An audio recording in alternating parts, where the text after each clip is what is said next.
Hello and welcome everybody. It's 4:30 p.m. here in the Iranian capital, Tehran. You're watching Press TV's World News.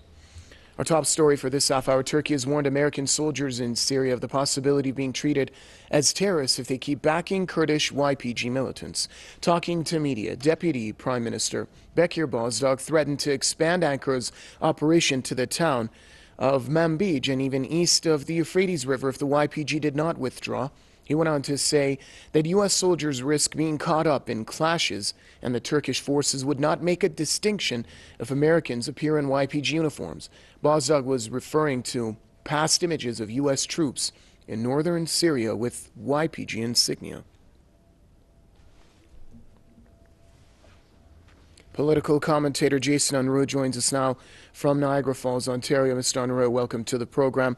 What was your first impression when you heard I could say it is a threat coming from Ankara towards American soldiers in Afrin? Honestly, my first impression was that the U.S. coalition against Syria may be starting to collapse. The problem is that the United States has collected a bunch of proxy forces together in order to do its bidding inside the country, rather than carrying out a regular conventional war against the government of Bashar al-Assad. Now, the problem is that a lot of these groups are fractured. They're all against each other. Some of them are on the same side, some are against.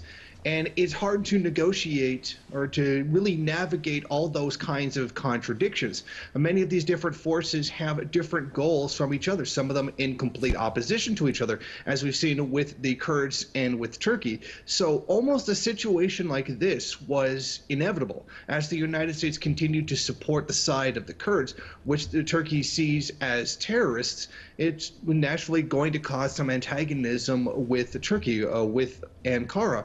So once they announced the creation of the SDF, a 30,000 unit strong, militia along the border between Syria and Turkey, it was obvious that Turkey was going to take exception to this and was going to have to do something about it, or they would see a renewed and even possibly even more bold attacks against the country coming from the Kurds. This is the fault of the U.S. They have thrown too many different groups into the mix and manipulated them into doing their work for them. And eventually, this kind of problem was going to break out when you've got so many groups going against each other. Well, Mr. Unruh, I think that it was pretty obvious as Daesh dwindled down in Syria, the issue of Kurds in northern Syria was going to be a very contentious one. We're now seeing the operations in Afrin. Also, Ankara has an eye on Manbij, isolating down our focus on what's taking place in Afrin. What's the end game to all of this?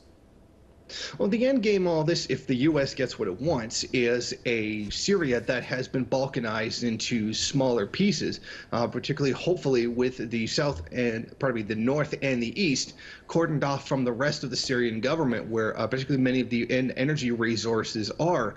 The problem is that the force that they're using to do it withstands in absolute contradiction to the Ankara government. The U.S. is hoping to weaken Syria enough in order to be able to, as I said, balkanize it and to have it carved up into territories that it can control away from the power of the Syrian government. However, the problem is a lot of these groups do stand in opposition to each other, but how well this tactic will work out for the U.S. remains to be seen, because as of right now, with this problem between the Kurds and Turkey, it's not looking very good for them at all. Thank you, sir. Political commentator Jason Unruh joining us from Ontario.